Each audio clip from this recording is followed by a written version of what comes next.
Hello everyone. A celebratory moment of IndiaOne Air signing letter of intent with Havilland Canada. And Indian Aerospace and Defence shall talk to both the companies to know more. Thank you so much, Ryan. Thank you so much, Ryan Debrusk, who is the Vice President of Sales and Marketing here. And we would like to know more from you, Ryan. What is the roadmap you're having right now as we're looking for more and more airlines, the regional small airlines, going ahead with the certifications and coming up to the route? Yeah, thanks for the question. We're really excited about the opportunities in India, especially as it pertains to small regional aircraft, and the Twin Otter is a perfect aircraft to satisfy this growing need within India. Where this order with IndiaOne launches the Twin Otter Classic 300G, which is our newest version of the Twin Otter. A formidable aircraft that's been in service for many, many years. This new version brings many new enhancements to the market, and IndiaOne will benefit from having new technology Twin Otters in service. We see a lot of growth potential, both land and seaplane operations, and the Twin Otter is the only twin engine seaplane in the market today. Significant amount of aircraft flying in the region already, and we're excited about what we can do to see that growth and take advantage of that growth in India in the years ahead. We took a Twin Otter to India this time last year, in November of last year, you may recall, and did a tour across the country into backwaters, dams, coastal areas, rivers, lakes. And it was extremely successful and very rewarding for us to see the government support, the airline support, and the public support for the establishment of seaplane operations into a lot of markets which today do not have any type of air travel. And by able to do it with a seaplane, an aircraft like the Twin Otter, it has minimal disruption on local infrastructure and minimal investment requirement. So we think we've got the right product at the right time to tap into this growing market trend in India. Twin Otter, we have as you said, you got that aircraft last year, and we're still waiting for it to come. Yeah. What's going on? How is this? It's taken time for a number of the airlines that are interested in getting into this space to get prepared to introduce this new type of aircraft. That's not something that happens overnight.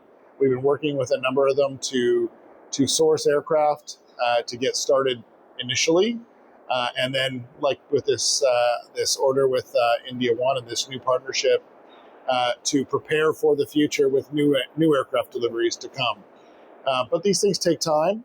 It takes time for the government also to finalize its plans for these regional routes. But it's been great to see the support, as I said earlier, by the government, by the ministry, by the Director General of Civil Aviation in the establishment of these new routes, and really to help open up regional connectivity within India. Right. So Ryan, for the amphibian aircraft, Yes. Would you like to discuss about the customers that you are discussing this with, or potential clients in India here? Well, I don't want to go into details on potential clients Because we already today. heard about SpiceJet. Yes, absolutely. But somehow it's just getting delayed. So. As I said, these things take time to finalize contracts, to finalize agreements with financing and leasing companies that may be placing aircraft into India. Of course, you don't want to rush into it. You want to make sure that you've prepared accordingly and prepared right. And SpiceJet is a perfect example, and Skyhop, a perfect example of preparing right, doing the right things to enter those aircraft into service effectively and efficiently and successfully. We're very confident in the success of this business model, and we're there to support it. So 1 year is a long time. A lot gets changed. the market, the finances, a lot of things have changed. Isn't all these changes reflect and affect the contracts and the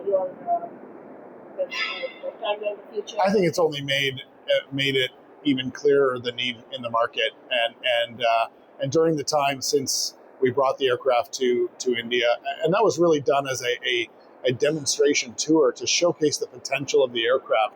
I don't think it was ever expected that overnight an operation would be stood up and start to operate. But it showed industry in India, it showed government in India what the potential of that aircraft is and what it can do for those more remote regions of the country, which require air connectivity, and will prosper from that. So, will we discuss the routes that the aircraft is going to fly on? Oh, Not yet. Not yet. No, not yet. Great. So that was good enough. We will now speak to Wing Commander Prem Kumar Garg, who is the Chief Executive Officer with IndiaOne Air. Exactly, IndiaOne Air just now signed a letter of intent for 10 aircrafts with the Havilland here. Congratulations, sir. Many, many congratulations. You are transitioning from the single engine 9-seater aircrafts to 19-seater twin engines. Many congratulations. As the market is expanding, IndiaOne Air is looking forward to a great year ahead. So we want to know more from you. Thank you so much. Thank you for having me, and thank you for being here. So what we did today, see, in case you know about IndiaOne Air, we are operating a single engine Grand Caravan EX for last 3 years plus now on commercial operations as a scheduled commuter airline. So we have put in about 12,000 plus commercial flights in last 3 years. In fact, we have completed 3 years plus under UDAN scheme. All the routes originating from Bhubaneswar, we have about 8 locations or 8 airports which we are operating from on 18 different routes. So as a natural, our mission is very simple. We want to connect unconnected, which is a mission of UDAN, from Hawaii Chapel to Hawaii Jahaz.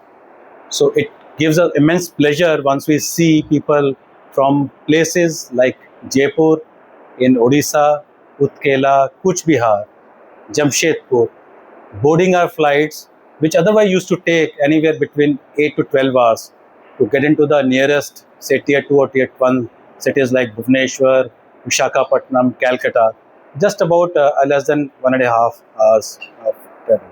So with that mission, and with obviously Ministry of Civil Aviation and India as such, they want to connect the communities which are deprived of air connectivity for essential services like medical needs, like children, and for regular use, and definitely for business also, to build up the ecosystem so that they're connected with tier 2 and tier 1 cities. So with that mission, it's a natural that we extend our operations from our pilot project, which we started 3 years back, to other parts or other states in India. So with that mission now, de Havilland has come up with a beautiful aircraft, Twin Otter 300G, which has got a stall capability, and the performance is exceptionally good. For operating from airports, which we call it category 2B airports, which are essentially less than 1.2 kilometers. More or less, all the airports are between 700 to 1,000 meters runway length, wherein we cannot operate an ATR class of aircrafts. So to connect these airports, it is essential that you put on an aircraft which is, say, less than a 20-seater aircraft, and this is a wonderful platform. And we are very extremely happy to announce that we have just signed a deal or LOI for 10 brand new Twin Otter 300G aircraft. For our mission to connect, we want a small aircraft, every small city, in every small airports, which need to be explored. Thank you very much. Thanks. Sir, now this the aircraft that you will be getting now from the Havilland. So are there going to be new routes for them, or they are going to plan the same routes that IndiaOne Air is already planning? No, like I said, right now this was a pilot project wherein we wanted to deploy 3 to 4 aircraft in one region, connecting about 4 to 5 nearest states and about 18 routes and air stations. So the government has already announced modified UDAN. for next 2 years, or 10 years, sorry, from 26 to 36. So it will be operational from 1st of April. And the routes are likely to be on offer, on bidding, from this year end. So we'll be bidding for routes all over.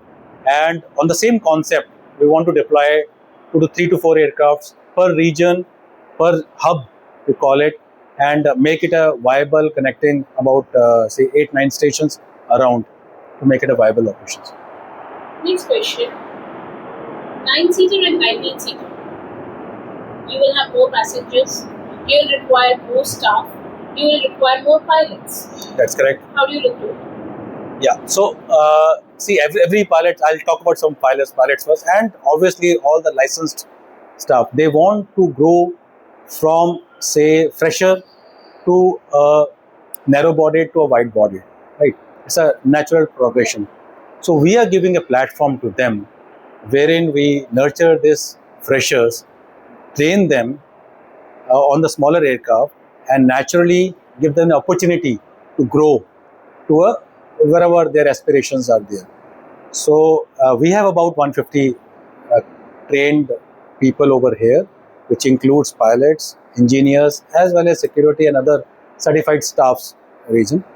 With this, that is why naturally from 9-seater to 19-seater, it's a natural transition wherein some of our existing staff will get upgraded and some of the qualified staff will induct. So it is gonna be, for every aircraft will have around 40 to 50 more people coming in. That is then the plan. Isn't it a risky proposition that you will have freshers? I mean, again, you're giving us an idea that, okay, regional carriers or the small aircraft, small carriers, are just a testing ground for the new pilots, and then you graduate to the higher and bigger ones. So why it's not experienced ones and good ones for the regional? definitely. So yeah. So what we have done now, we have built up the ecosystem, right? So say FTOs, Yeah. there are instructors. So PIC requirements are very stringent. It's 1500 hours or 1200 hours total flying time, which is quite a bit. So for PIC requirements, you require experienced people. What I'm talking about, we're giving an opportunity for freshers and grow them in the company. Or for, say, AME at a B1 or a BMM at the various posts, we definitely have experienced people who have more than 15 to 20 years of experience in our company currently. And with the induction of new aircraft, we will have to hire an experienced person and matching with the industry standards. So that will naturally happen. And accordingly, you will increase on the staff and the other things. Are we looking anything for the better customer experience or the passenger experience with IndiaOne Air here?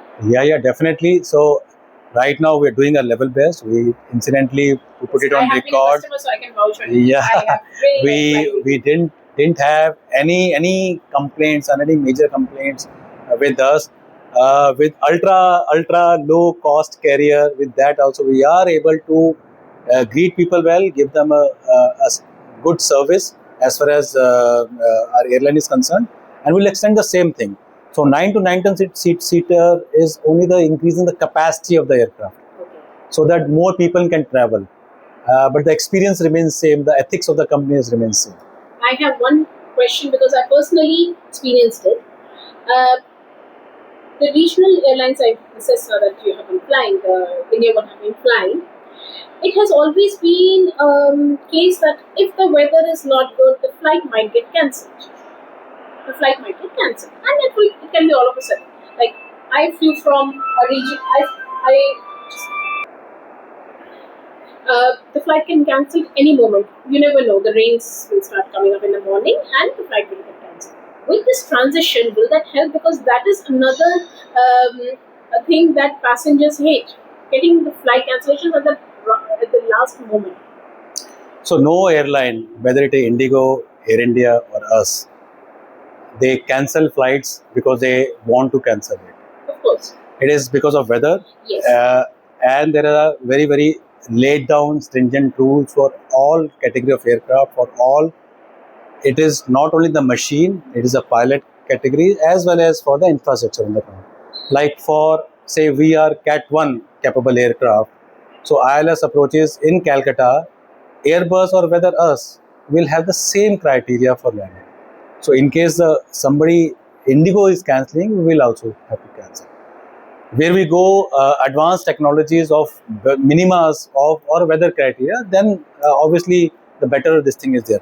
So as far as these two machines are concerned, we are fully IFR compliant.